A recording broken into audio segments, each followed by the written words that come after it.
महाराष्ट्रामध्ये तिकडं गोंधळ सुरू आहे. अजूनही सत्ता स्थापनेसाठी कोणी पुढे येत नाही. महाराष्ट्रासारख्या राज्याला मुख्यमंत्री मिळत नाही असं आहे का? नाही, आता जनतेचा कौल त्यांना महायुतीला चांगला दिलेला आहे. त्यांनी एवढं केलं की महाराष्ट्रात विरोधी पक्ष देखील राहू नये याचा बंदोबस्त देखील झालेला आहे त्यांच्याकडून. त्यामुळं मी एवढंच त्यांना सांगेन की आता सरकार 2-4 दिवसात त्यांचं सरकार बनल. त्यांना शुभेच्छा आहेत की त्यांनी कुणीही सरकार राज्य करावं. शेतकऱ्यांचं, युवकांचं, महिलांचं जेवढे हित करता येतील, महाराष्ट्र राज्य हे देशात एक नंबर यावं यासाठी आमच्या पक्षाच्या त्यांना महायुतीला शुभेच्छा आहेत. पण मुख्यमंत्री का होत नाही? सगळे एवढे ताकदवान, त्यांनी त्यांचं कर्तृत्व दाखवलेलं आहे. असं एकही नेता निवडायला भाजपच्या श्रेष्ठींना वेळ का लागतो? महाराष्ट्राच्या नेत्याला नेहमी दिल्लीवाले योग्य लेवलनंच हे करतात. दिल्ली ही सांभाळून हाताळते महाराष्ट्रातील जनतेला. हा इतिहास आहे 150 वर्षाचा. त्यामुळे दिल्लीकरांनी योग्य ते निर्णय घेतील त्यांच्या महाराष्ट्राबद्दल. आज सध्याला आम्ही त्या रोलमध्ये नाही की कुणी CM व्हावं आणि कुणी काय व्हावं. आम्ही काय महायुतीचा घटक पक्ष नाही. त्यामुळं आम्ही जास्त आमच्या लेवलनंच आपण डायलॉग केला पाहिजे ह्या मताचा मी आहे.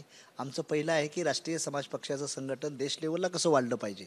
एकटा चलो रो, स्वतःच्या ताकदीवर आपण दिल्लीला कसं पोचलो पाहिजे आणि स्वाभिमानानं सन्मानानं गेलं पाहिजे, ही भूमिका घेऊन आम्ही दिल्लीची वाटचाल चालू ठेवली. 97 जागा लढली, एकही जागा आली नाही. एक जी महायुतीचा पाठिंबा होता तेवढी एकच जागा आली. काय नक्की गोंधळ झालाय? नाही, माझी एक जागा महायुतीनं आम्हाला पाठिंबा दिला नसता तरी ती येत होती. महायुतीला तिथं कोण कॅन्डिडेट नाही, त्यांनी दिल्ली सपोर्ट दिला, ठीक आहे. बाकी ठिकाणी माझा पाथरीचा उमेदवार थोड्या मतात गेलेला आहे आणि बहुतांशी ठिकाणी माझ्याच पक्षाच्या कॅन्डिडेटला अक्कलकोटला जिथं त्याचं मतदान आहे तिथं 0 मतदान आहे.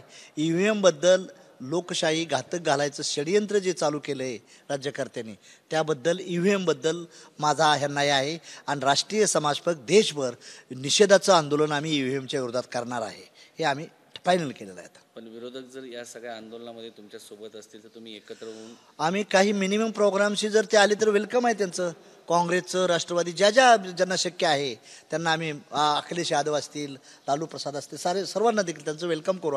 आम्ही आमची भूमिका घेऊन जाणार आहे की EVMमुळं या देशाची लोकशाही धोक्यात आलेली आहे आणि त्याला जिम्मेदार हे विद्यमान केंद्र आणि राज्य सरकार बनू पाहत आहे. ते आमच्याबद्दल आमची EVM हॅक करता येतं. I am also the engineer, I know that. EVM hack करता येतं, सर्व हॅक करता येतं, प्लेन हॅक करता येतं, फ्लॅग हँकर हॅक करता येतं, हे करता येत नाही का? त्यामुळं लोकशाही जर जिवंतच ठेवायची असेल तर त्यांनी काय करावं, बॅलेटच्या माध्यमातून लोकशाही आणावी. आम्ही त्यांचं स्वागत करू, केंद्राचं आणि राज्य सरकारचं. या ज्या मशीन्स आहेत त्या सुरतवरून आल्याचा आरोप केला. हो, माझी मुख्य निवडणूक अधिकारी नीला नारायण या इलेक्शन कमिशनर ऑफ इंडिया महाराष्ट्राच्या कमिशनर होत्या. त्यांच्या बोलण्याला अर्थ आहे आणि त्या साऱ्या सुरतवरूनच बॅगा का आल्या. सातारा जिल्ह्यामध्ये एकच मतदान 3 उमेदवाराला समान मतदान कसं पडतं? हे काय भानगड आहे? गौड बंगाल आहे. आम्ही मोबाईल घेतला तर मोबाईलवरून आपल्याला कळतं ना ते. त्यामुळं आमचं म्हणणं आहे, जर लोकशाही जिवंत ठेवायची असेल तर EVM बॅन करा. सुप्रीम कोर्ट त्यांचं आहे, इलेक्शन कमिशनर त्यांचं आहे, लोकशाहीच्या 4 स्तंभ, मीडियासुद्धा त्यांचा आहे, इंडस्ट्रियल फॅक्टरीसुद्धा त्यांच्या आहेत. त्यामुळे या 4 स्तंभावर जर त्यांचं अधिराज्य असेल तर ही लोकशाही नाही. It is not democracy. याला डेमोक्रेसी म्हणताच येणार नाही. त्यामुळं आम्ही EVM बॅन झालं पाहिजे ही आमच्या राष्ट्रीय समाज पक्षाची देशभर मागणी घेऊन आम्ही जाणार आहे राज्यात. जानकर साहेब, एक मुद्दा आहे, या निवडणुकीमध्ये मोठ्या प्रमाणात पैसा वाटला गेला. आता एवढा पैसा वाटूनही लोकांनी ज्यांनी संघटनात्मक कामं केली, बाळासाहेब थोरात असो, सहकार्याचं जाळं विणलं, कारखाने काढले, शैक्षणिक संस्था काढल्या, असे नेते पडले.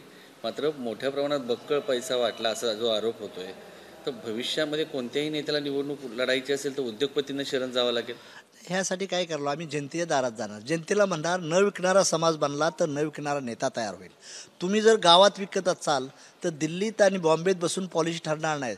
तुम्ही 5,000 आणि 3,000च तुमच्या कामाची मित्तत होणार आहे. आज एका मताला 10,000 रुपये घेतलेत, एका मताला 5,000, एका मताला 3,000. त्या मतदारसंघात कितीही जनतेचं काम करू द्या, वैयक्तिक ज्यावेळेस शेवटच्या वेळी जर 5,000 रुपये दिलं तर आम्ही तुम्हाला मतदान देऊ, म्हणजे कसली आयडिओलॉजी कसली लोकशाही राहिली आहे? लोकशाहीचा खून करण्याचं काम झालेलं आहे. भारतातल्या या उद्योगपतींना अमाप पैसा देण्याची भूमिका घेतलेली आहे आणि ते माध्यमातून ह्यांची ही सूज आहे, ह्या जो विजय आहे तो सूज आहे, असली विजय नाही. एक दिवस ह्याचा जनता देखील कलेरूट केल्याशिवाय राहणार नाही. पण आपल्या माध्यमातून तमाम भारतातल्या जनतेला विनंती करतो की तुम्ही न विकणारे बना. विकले गेले ना 5, 2 आणि 3 हजारात तर तुमचा सन्मान हा विकत घेणार आणि तुम्हाला नुसतं वर करी दाखवण्याचा प्रयत्न करणार आहेत. म्हणून केंद्र असू दे किंवा राज्य सरकार असू द्या, हे फार चांगलं नाही. लोकांचं वोट घ्यायचं, धनशक्तीच्या माध्यमातून सत्ता घ्यायची आणि सत्तेच्या माध्यमातून धन कमवायचं, हे विद्यमान सरकारचा धंदा चालू झालेला आहे. एक तुमचा एकच आमदार आहे, तो महायुतीच्या जवळ तुम्ही पाठवलाय का? काय त्याचं उपचार केलं? नाही, पाठवलं वगैरे मी कुणाला पाठवत नाही. मी असं आतलं बाहेरचं मी स्पष्ट वक्ता आहे. मी कधी पाठवत नाही. आता 1-2 आमदार असेल त्या पक्षांची अवस्था तुम्हाला माहीत आहे. शिफ्टी बी झाकता येत नाही, शरीर बी झाकता येत नाही, अशी अवस्था असते. म्हणूनसाठी ते आमदार आज सध्याला तर माझ्याबरोबर आहेत. ॲथॉन्टिक काय मला तुम्ही जर माहिती मला दिली तर ती मग विचार करू त्याच्यावर. परंतु आज सध्याला ते माझ्या बी फॉर्म निवडून आलेत आणि खातं लायसन महादेव जानकरचं आहे. त्यामुळं त्यांच्याबद्दल आणि ज्यावेळेस तुम्ही म्हणता चला असं तर पार्लमेंटरी बोर्डात चर्चा होईल याच्याबद्दल राष्ट्रीय समाज पक्षाच्या आणि त्यांच्यावर योग्य काय ती डिसिजन घ्यायचं ती ठरवलं जाईल. मधल्या काळात पक्ष पळवले होते, सगळे आमदार पळवले होते, एकच आमदार आहे. उद्या दुट्टे साहेब तुमच्या पक्षावर दावा सांगायचे. एक लक्षात ठेवा, नाही ते पक्षावर डावलं, कारण मी पक्षाचा राष्ट्रीय अध्यक्ष संस्थापक आहे आणि टेक्निकली बाब्या सारे माझ्याकडे आहेत. टेक्निकली पवार साहेब होते, पण पवार साहेबाकडे टेक्निकल बाबी नव्हत्या. टेक्निकल बाबी गरजेकडे होत्या आणि गरजेने ती अजितदादाला दिल्या, त्या काय मी दिल्या नाही त्या. त्यामुळं ती पॉवर ऑफ अथॉरिटी राष्ट्रीय समाज पक्षाची माझ्याकडे आहे आणि तसं काय होणार नाही. हां, मी फार शाणा आहे त्या गोष्टीच्या. मी माझ्या कार्यकर्ते जनरल सेक्रेटरी माझ्यावर आहेत आता, त्यांच्याजवळ देखील मी विश्वास ठेवत नाही. सह्या मी स्वतःच करतो. AB फॉर्मच्या सह्या माझ्याच आहेत आणि माझं अकाउंट देखील देशातलं माझ्याच नावावर ठेवलं आहे. पवार साहेबांनी तसं नसेल केलं. त्यामुळे मी ह्या साऱ्या गोष्टीच्या ठेसा लागलेल्या पाहिल्या त्या. त्यामुळे राष्ट्रीय समाज पक्षाचा फाउंडर प्रेसिडेंट महादेव जानकर असेल आणि एक आमदार गेला म्हणून पक्ष घेऊन जाऊ शकत नाही, त्याची काळजी घेतली जाईल. तुम्ही ठाकरे आणि पवारांकडे शिकले आहात. मी पवार साहेबांपेक्षा ठाकरे माझ्यापेक्षा मोठे नेते आहेत, त्यांच्या अगोदरच मी शिकलोय. मी काशीरामच्या तालमीत वाढलेलो आहे. काशीरामच्या वेळी देखील असं घडलं होतं. काशीरामनी पक्ष काढला होता, तेव्हा दुसरी बहुजन समाज पार्टी काढली होती, पण त्यांना देखील अपयश आलं नाही. त्या तालमीत शिकल्यामुळं मी वस्तादलेला म्हणजे तेल लावलेला पैलवान आहे. त्याची काही काळजी करायचं काय काम नाही. ABP माझा, उघडा डोळे बघा नीट.